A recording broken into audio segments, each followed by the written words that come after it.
The SOS wasn't ignored. Deathworlders sent a fleet to the aliens. Part 1 Captain Zephyra pressed her forehands against the cold metal of the control panel. The ship shook again and sparks flew from the damaged screens around her. The lights flickered on and off like dying stars. Her crew moved quickly through the narrow halls of their research ship, trying to fix what could still be fixed. The ship was called Harmony's Light. It was beautiful once, made of special crystal that caught starlight and made it dance. Now the crystal was cracked. Air was leaking out into the empty space around them. The ship was dying, and they were dying with it. Zephyra looked at the big screen that showed the space outside. 3 black ships moved around them like hungry animals. The ships were ugly and sharp, covered in spikes and weapons. They belonged to the Vorthak, and everyone in the galaxy was afraid of them. The Vorthak were not like other aliens. Most species in the galaxy were peaceful. They studied stars, traded goods, and shared knowledge. The Vorthak only wanted to hurt others. They captured peaceful aliens and made them slaves. Sometimes they ate them. Harmony's Light had been coming home from a good mission. Zephyra and her team had found a new species on a distant planet. The new aliens were gentle creatures who ate only plants and loved to sing. They were happy to meet other beings from the stars.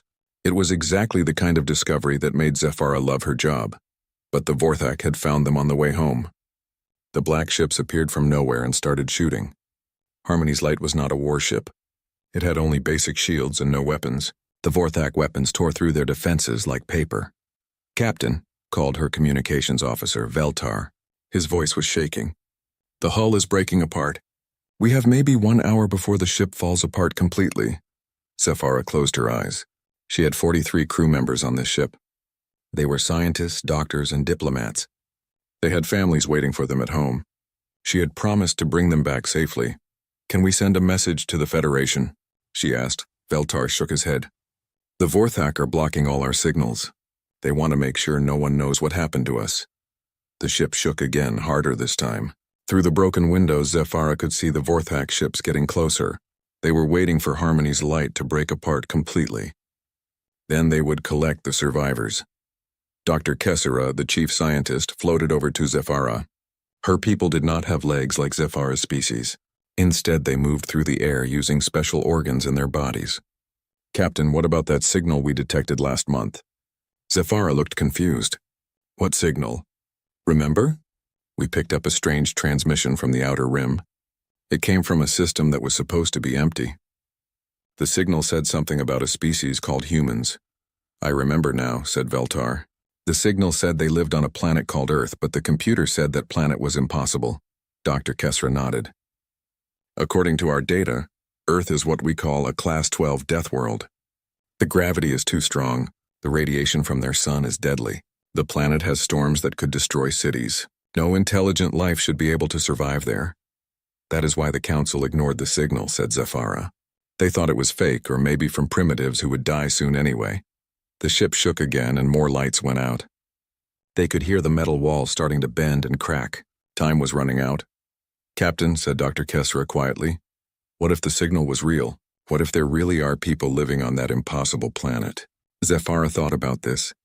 If a species could survive on a Class 12 death world, they would have to be incredibly strong. Maybe strong enough to fight the Vorthak. "It is probably useless," she said. "Even if they exist, even if they get our message, why would they help us?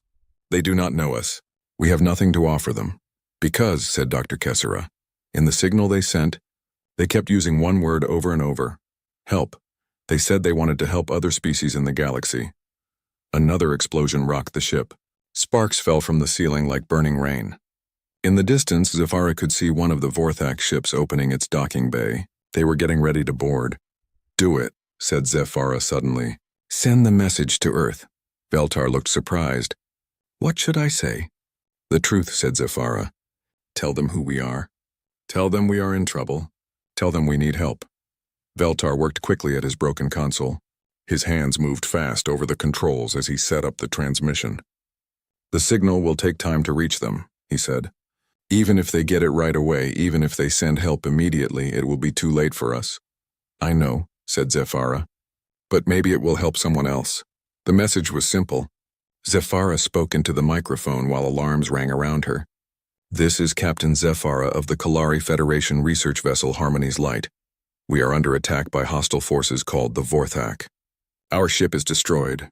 Our crew will be captured or killed. To any civilized species receiving this message, please be warned. The Vorthak are dangerous. They enslave peaceful beings and show no mercy. She paused as another explosion shook the ship. If anyone out there can hear this, we need help. We do not expect rescue. But if you can stop the Vorthak from hurting others, please try. This is our final transmission. Beltar sent the message toward the coordinates they had for Earth. The signal flew out into the dark space between stars, moving at the speed of light toward a planet that might not even exist. Message sent. Captain, said Beltar. Good, said Zephyra. She looked around at her crew. They were scared, but they were still working. They were still trying to save their ship and each other. Now we wait. The Vorthak ships moved closer. Through the broken walls of Harmony's Light, Zephyra could see alien soldiers getting ready to board. They wore black armor covered in spikes. Their weapons glowed with deadly energy. The crew of Harmony's Light gathered together in the main cabin. They held hands and sang a traditional song of their people. It was a song about hope, about believing that good things could happen even in the darkest times. As they sang, Zephyra thought about the message flying through space toward Earth.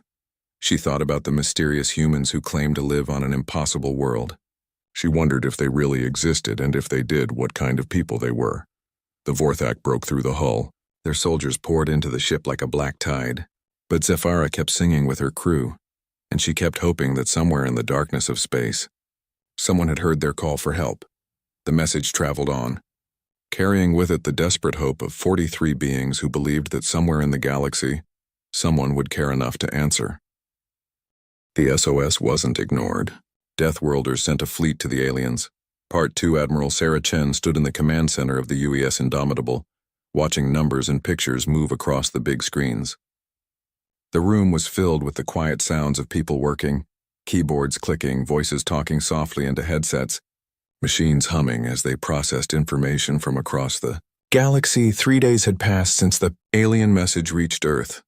Sarah remembered the moment when Lieutenant Park burst into the meeting room where all the important leaders were discussing trade routes and colony supplies. Admirals, we have received a distress signal from space, Park had said, his voice shaking with excitement and fear. It is not from any of our ships. It is from aliens. The room had gone completely quiet. For over 100 years, humans had been traveling between the stars, building colonies and space stations. They had always hoped to find other intelligent life. But this was the first real proof that they were not alone. The message was played for everyone to hear. Captain Zephyra's voice, speaking in a language the computers had never heard before, but somehow the universal translator worked. Her words were clear and desperate. She was asking for help. Sarah had felt something tight in her chest when she heard the message. It reminded her of the old stories her grandmother told about ships in trouble on Earth's oceans, sending out SOS signals and hoping someone would come to save them. We have to help them, Sarah had said to the other leaders. But we do not know anything about these aliens, replied Admiral Rodriguez. What if this is a trap? What if they are dangerous? What if they are not? Sarah had answered. What if they are just people in trouble and we are the only ones who can help? General Morrison, the head of Earth's military, had looked at the star charts. The signal came from very far away. Even with our fastest ships, it would take weeks to get there. Then we better leave right away, Sarah had said. The debate had gone on for hours. Some leaders worried about showing their military strength to unknown aliens. Others worried about leaving Earth undefended. But in the end, they made a decision that Sarah was proud of. Earth would send help. Now 3 weeks later, Sarah looked at the 12 ships that made up humanity's first official contact fleet. Each ship was a masterpiece of human engineering, built to survive the harsh conditions of space and the even harsher conditions of combat. The ships were not pretty like those crystal vessels that other aliens apparently built. Human ships looked like what they were, tools of war, designed by a species that had spent thousands of years fighting each other and fighting their own planet. Earth had tried to kill humans in every way possible. Earthquakes, volcanoes, storms, radiation, diseases, predators. The planet had thrown everything at them. But humans had survived and learned from each challenge. Their ships reflected this harsh education, The Indomitable was the largest ship in the fleet, nearly a kilometer long and covered in armor that could stop asteroid impacts. The weapon systems were designed to work in any environment: vacuum, atmosphere underwater, even inside the gravity well of a star. Commander Torres, Sarah's second-in-command, walked over with the latest reports. "Admiral, all ships are ready for combat. The target system is just ahead." Sarah nodded and looked at the tactical display. "What do we know about these Vorthak?" "Not much," Torres replied. "From the aliens' message, they sound like raiders or pirates. They attack peaceful ships and take prisoners." Dr. Kim, the fleet's xenobiologist, spoke up from her station. "The message mentioned that the Vorthak enslave other species. That suggests they have been doing this for a long time. They probably think no one can stop them." Sarah studied the data on her screen.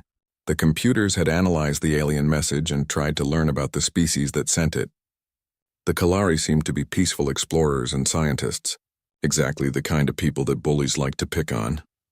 "Admiral," called the communications officer, "we are receiving transmissions from the target system. It looks like the attack is still happening." Sarah felt anger rise in her chest. The aliens had been calling for help for 3 weeks and their attackers were still hurting them. "What is the status of our weapons?" "All weapons ready, Admiral," reported the weapons officer. "Railguns loaded with tungsten rounds. Nuclear missiles armed and ready. Energy weapons charged. All ships, this is Admiral Chen." Sarah spoke into her communicator. "We are about to make first contact with alien species. I want everyone to remember that we are representing all of humanity today. Some of these aliens called for help and we are going to help them. Others are attacking peaceful beings and we are going to stop them." The fleet moved forward toward the edge of the target system. Sarah could see the other human ships on her screens: destroyers, cruisers, and support vessels, all of them crewed by the best and bravest people Earth had to offer. "Admiral," called the sensor officer, "I am detecting multiple ships in the inner system. 3 large vessels in attack formation around a smaller damaged ship." "Show me," Sarah ordered. The main screen changed to show a picture of the battle. Sarah could see the alien research vessel, its crystal hull cracked and leaking atmosphere. Around it, 3 dark ships circled like sharks. The attacking ships were covered in spikes and weapons, clearly designed to look scary. "The damaged ship matches the design we analyzed from the message," reported Dr. Kim. "That has to be the Kalari vessel." "And those ugly ships?" "Must be the Vorthak," said Commander Torres. "They do not look very impressive." Sarah studied the enemy ships. They were big, but they looked more like parade floats than real warships. All flash and no substance. "Analysis? The Vorthak ships appear to be designed for intimidation rather than real combat," reported the tactical officer. "Thin armor, exposed systems, weapons designed to overwhelm weak targets quickly. They have probably never fought anyone who could fight back," Torres observed. Sarah made her decision. All ships jumped to combat range. Battle stations. The human fleet dropped out of faster-than-light travel at the edge of the battle. Alarms rang through the ships as crews prepared for combat. On the Indomitable, weapon systems came online with a humming sound that Sarah had heard many times before. Sarah opened communications on all frequencies. Her voice was calm and professional, but there was steel underneath. "Attention, hostile vessels. This is Admiral Chen of the United Earth Fleet. You are attacking a peaceful ship that has requested our protection.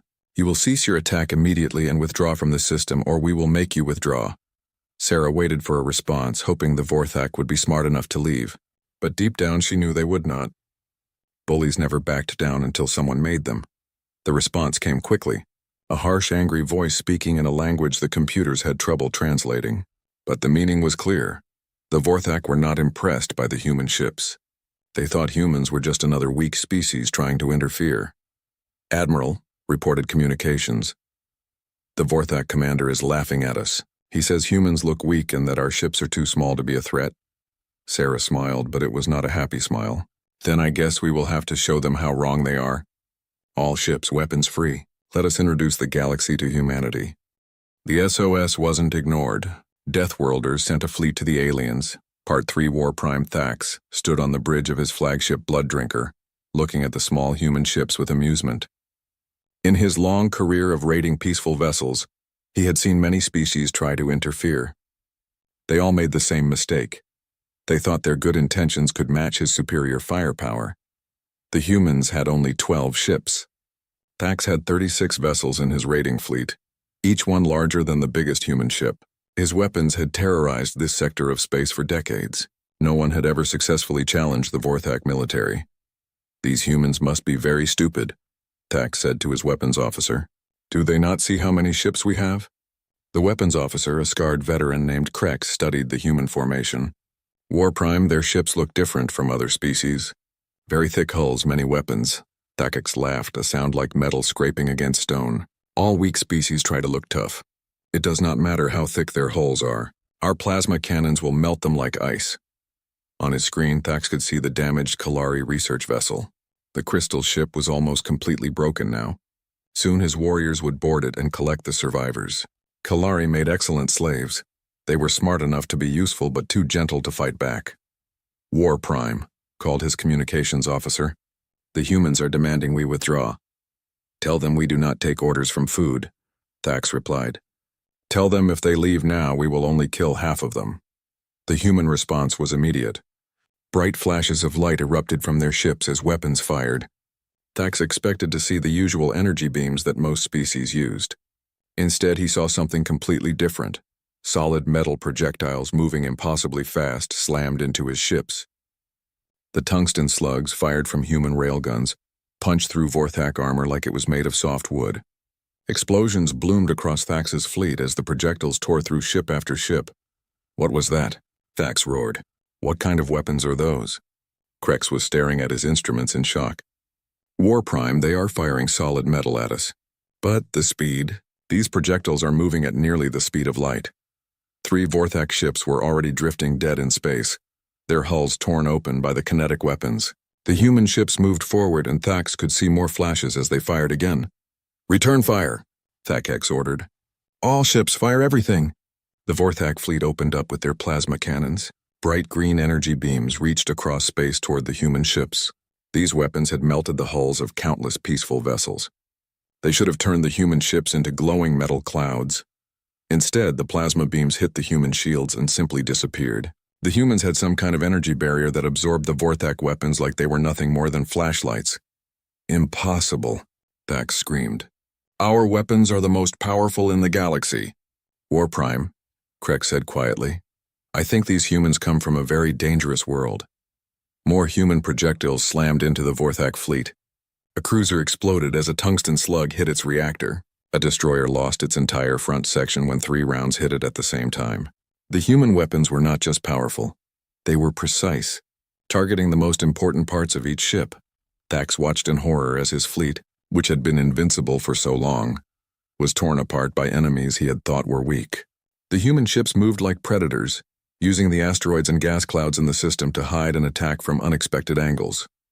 One human destroyer, Wolverine, used the gravity of a nearby planet to swing around behind a group of Vorthak ships before they could turn to face the new threat.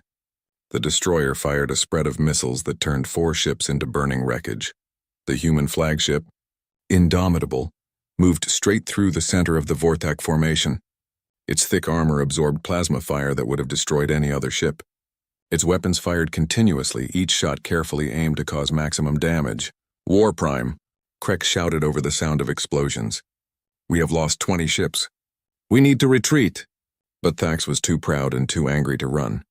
He had built his reputation on being unbeatable. If word got out that humans had defeated him, his enemies would rise up everywhere. "All remaining ships focus fire on their flagship," he ordered. "If we can destroy their leader, the others will run." Every surviving Vorthak ship turned its weapons on the Indomitable. Dozens of plasma beams hit the human ship at the same time, turning space around it into a green inferno. For a moment, Thax thought he had won. Then the light faded, and the Indomitable was still there. Its shields glowed from the energy they had absorbed, but the ship itself was undamaged. Worse, it was turning toward Thax's flagship. "War Prime," Krex said, his voice full of fear. "Their shields are designed to handle much more punishment than our weapons can deliver." The Indomitable fired its main railgun. The tungsten projectile, weighing several tons and moving at incredible speed, hit the blood drinker dead center. The impact sent shockwaves through the entire ship. Hull plates buckled and atmosphere began leaking out. All power to engines. Thax screamed. We retreat. But it was too late. Human ships had surrounded the surviving Vorthak vessels. Every time a Vorthak ship tried to escape, human destroyers cut them off. The humans moved like they had fought in space their entire lives, using every trick and advantage the environment offered. The Wolverine used an asteroid field to hide from sensors, then emerged to destroy 2 fleeing ships. The cruiser Defiant used the radiation from a nearby star to mask its approach, getting close enough to board a Vorthak vessel before the enemy knew it was there. One by one, the proud ships of the Vorthak fleet were destroyed or captured. Thax watched his life's work disappear in a storm of human weapons and tactics he had never imagined. War Prime, Krex reported. We are the last ship left. Thax looked at his screens. The Blood Drinker was surrounded by human ships, all of them pointing weapons at his bridge. His own weapons were destroyed, his engines were failing, and his crew was injured or dead. Surrender, came a voice over the communication system. It was the human admiral, speaking in perfect Vorthak language. You are beaten. Surrender now, and your crew will be treated according to galactic law. Thax laughed bitterly. There is no galactic law. There is only strength and weakness. Then you have just learned which one you are, the human admiral replied. The Blood Drinker shuddered as human marines boarded the ship. Thax could hear fighting in the corridors as his warriors tried to resist, but it was hopeless. The humans moved through his ship like they owned it, their armor shrugging off Vorthak weapons. When the human soldiers reached the bridge, Thax was surprised by what he saw. They were smaller than Vorthak warriors, but they moved with deadly efficiency. Their armor was covered in scratches and scars, evidence of many battles fought and won. The leader of the human marines removed his helmet, revealing a scarred face and calm eyes. War Prime Thax, you are under arrest for attacking peaceful vessels and enslaving sentient beings. Thax stared at the human in confusion. You are going to arrest me? Not kill me? That is right, the Marine replied. We do not kill prisoners. We are not like you. As the humans led him away, Thax realized he had made a terrible mistake. He had thought humans were just another weak species. Instead, he had found warriors who were stronger, smarter, and more dangerous than anything the galaxy had ever seen. But what frightened him most was that they chose to be merciful. The SOS wasn't ignored. Deathworlders sent a fleet to the aliens. Part 4 Captain Zephyra floated in the medical bay of her broken ship, watching the impossible happen. Human doctors and engineers worked alongside her crew, their hands moving with careful precision as they repaired both ship and people. 3 weeks ago, she had sent a desperate message into the darkness, hoping someone might hear. She never expected anyone to actually come. The humans had arrived like something from the old stories her people told their children, heroes appearing when all hope was lost. But these heroes were strange and frightening in ways she had not expected. Dr. Kim, the human xenobiologist, finished scanning Zephyra with a medical device that looked more like a weapon than a healing tool. Everything humans made seemed designed for war, even their hospital equipment. You are healthy, Dr. Kim said, speaking through a translation device. The stress was hard on your body, but you will recover fully. Zephyra studied the human woman. Dr. Kim was small compared to Zephyra's people, but there was something in her eyes that spoke of great strength. Her hands were steady and gentle as she worked, but Zephyra could see scars on her arms from old injuries. Thank you, Zephyra said, but I must ask, why did you come? You do not know us. We have nothing to offer you. Dr. Kim paused in her work. You asked for help. That was enough. But surely your people wanted something in return. Military bases? Trade agreements? Territory? Dr. Kim looked confused. We came because someone was in trouble. That is what you do when someone calls for help. Through the broken walls of her ship, Zephyra could see human engineers working to repair the crystal hull. They moved in the vacuum of space wearing thick armor that made them look like mechanical creatures. Their tools were loud and crude compared to Kalari technology, but they worked. Chief Engineer Okafor floated over to where Zephyra and Dr. Kim were talking. Half of his body was mechanical, a cybernetic arm, artificial eyes, and metal plates covering part of his chest. He had been injured so badly that his people had rebuilt him with machines. Captain, Okafor said, his voice kind despite his scary appearance, we have fixed your life support and sealed the major hull breaches. Your ship will not be beautiful anymore, but it will get you home safely. Zephyra looked at the repairs. Where her ship had been elegant crystal, it was now covered in thick human metal patches. It looked like someone had tried to fix art with construction tools, but it was functional, and that was what mattered. How can we ever repay you? She asked. Okafor smiled, the metal parts of his face moving along with the flesh parts. You already did. You showed us we are not alone in the universe.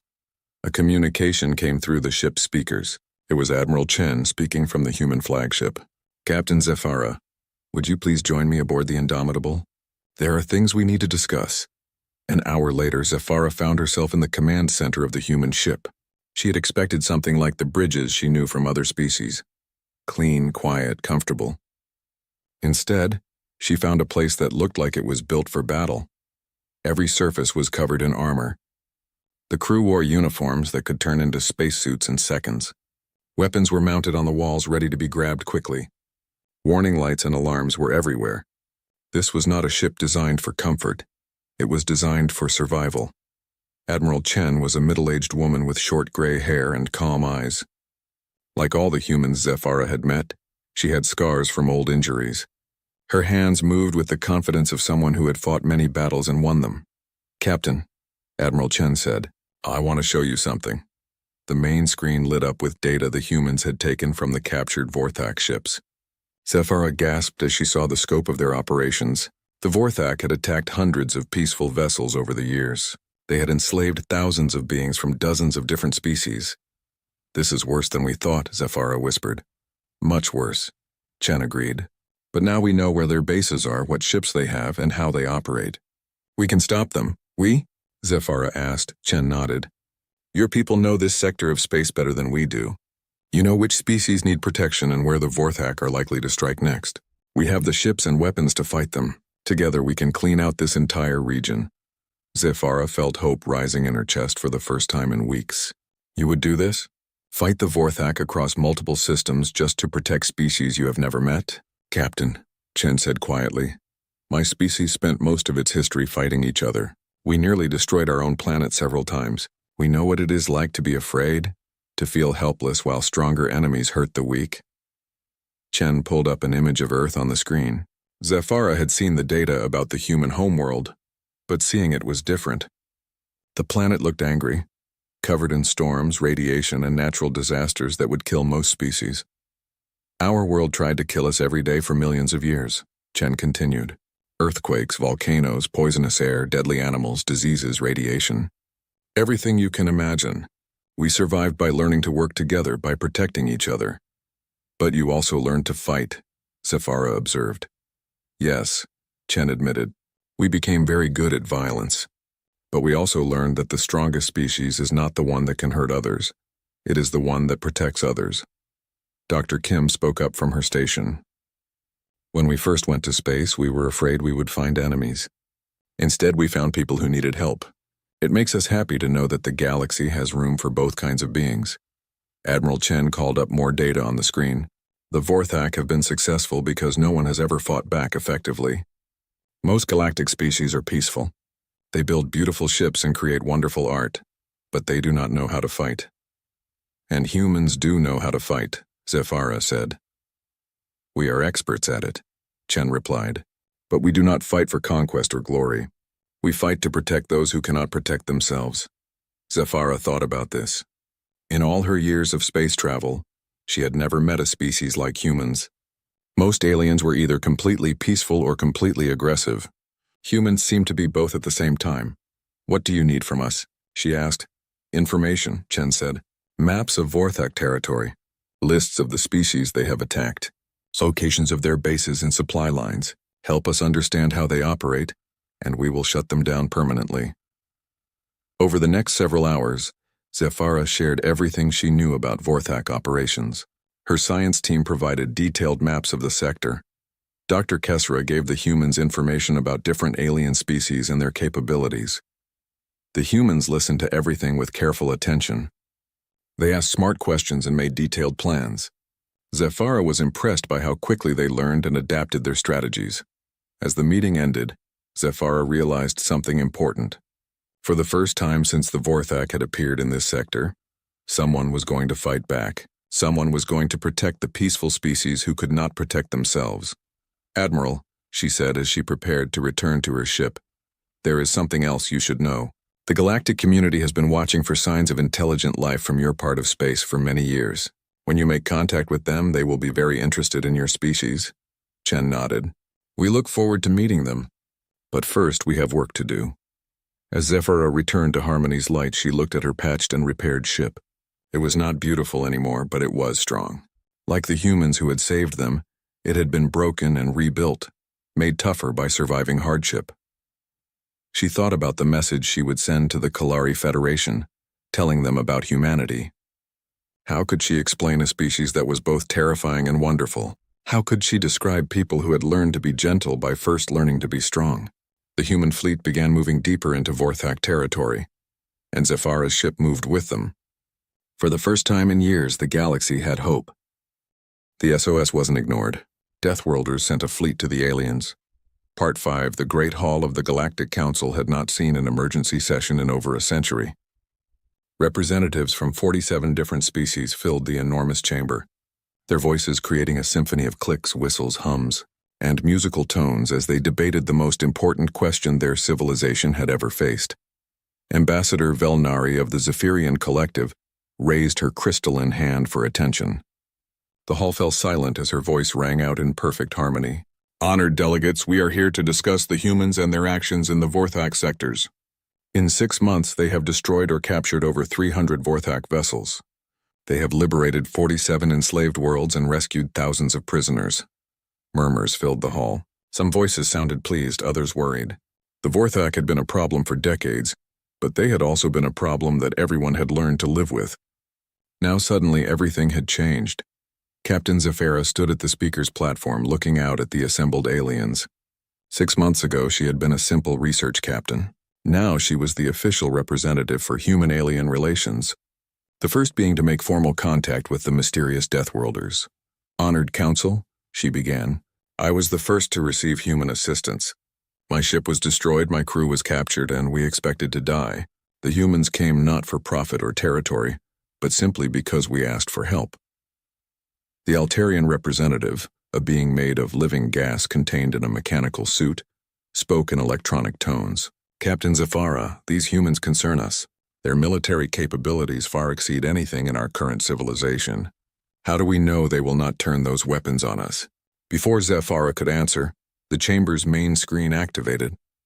Admiral Chen appeared via hologram, speaking from the bridge of the Indomitable.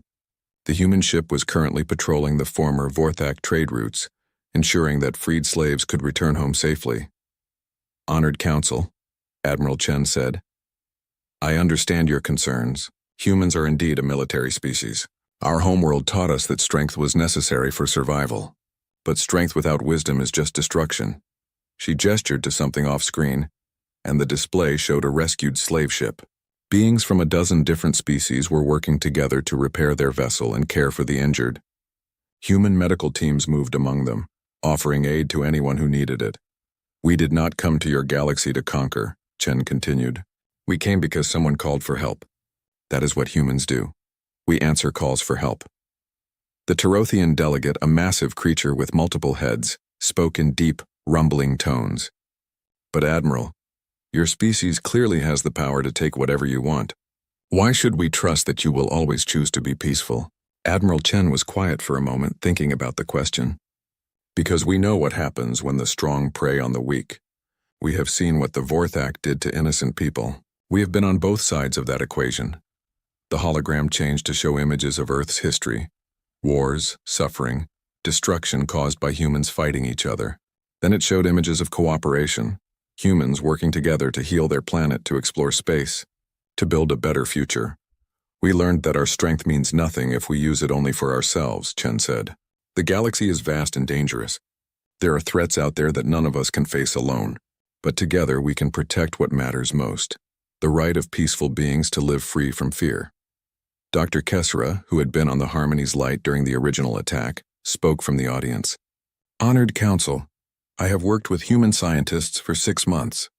They are curious, intelligent, and eager to learn. But more importantly, they are kind. They could have taken our technology, our resources, our territory. Instead, they share their own knowledge freely. The Council's debate continued for hours. Some species argued that humans were too dangerous to be trusted. Others pointed out that humans had already proven their good intentions by their actions against the Vorthak. The Kalari representative stood to speak. The humans could have ignored our distress call. They could have conquered us when they arrived. Instead, they saved us and asked for nothing in return. What more proof do we need of their character? But not everyone was convinced. The Nexorian ambassador, whose species had suffered under Vorthak raids for generations, had a different concern. What happens when the humans decide we are not worth protecting? What happens when they find a stronger enemy and abandon us? Admiral Chen's image leaned forward on the screen. Ambassador, my species has a saying, "No one left behind." It means we do not abandon our friends when things get difficult. It means we keep our promises even when it costs us. But how can we be sure? The Nexorian pressed. Chen smiled, and for a moment she looked very tired. Because we have already paid the price. Humanity has lost 23 ships and over 400 people fighting the Vorthak. We could have stopped after rescuing Captain Zafara's crew. Instead, we kept fighting because we gave our word that we would protect the innocent. The hall fell silent as the representatives absorbed this information. Many species had promises broken by others who claimed to be their protectors. But humans had already proven they were willing to sacrifice for strangers. The vote was close. 24 in favor, 21 against, with 2 abstentions. But it was enough. Humanity was granted provisional membership in the Galactic Council, with a special designation that had never been used before. The species known as humans, announced the Council chairman, are hereby recognized as protectors of galactic peace. They are authorized to patrol interstellar space, respond to distress calls, and take action against threats to civilian populations. Admiral Chen bowed her head respectfully. We accept this responsibility with honor. We promise to use our strength wisely and to always answer when someone calls for help. As the council session ended, Zafara found herself thinking about the message she had sent into space 6 months ago. She had been desperate, afraid, certain that no one would hear her cry for help. Instead, she had found humanity, a species that had turned their greatest weaknesses into their greatest strengths. Humans were violent, but they used that violence to protect others. They were suspicious and careful, but they offered trust to those who earned it. They were products of a death world, but they had learned to create life and hope wherever they went. Later that day, Zafara stood on the observation deck of the council station, looking out at the stars. In the distance, she could see human ships patrolling the trade routes. Their ugly but functional hulls a reassuring sight to travelers throughout the galaxy. Her communication device chimed with a new message. It was from a remote system on the edge of known space, another distress call from a species under attack by raiders. Without hesitation, Zafara forwarded the message to Admiral Chen. The response came within minutes. Message received. Fleet moving to assist. ETA, 18 hours. Zafara smiled as she watched the human ships change course toward the new emergency. Somewhere in the galaxy, people were in trouble and calling for help. And somewhere else, humans were already on their way to answer that call. The galaxy was still dangerous. There were still threats out there. Pirates, slavers, hostile aliens, and natural disasters. But for the first time in galactic history, there was someone watching, someone listening, someone ready to come when called. Earth's children had found their place among the stars, not as conquerors or traders or explorers, but as the guardians who answered when someone called for help. It was exactly what the galaxy needed, and exactly what humanity was meant to be. As Zafara watched the human fleet disappear into faster-than-light travel, she whispered a traditional Kalari blessing. May you find fair winds and following seas. In the depths of space, another desperate message traveled between the stars, carrying with it the hope that someone would hear, someone would care, and someone would come. And in a control room on Earth, a communications officer picked up the signal and smiled. Help was already on the way.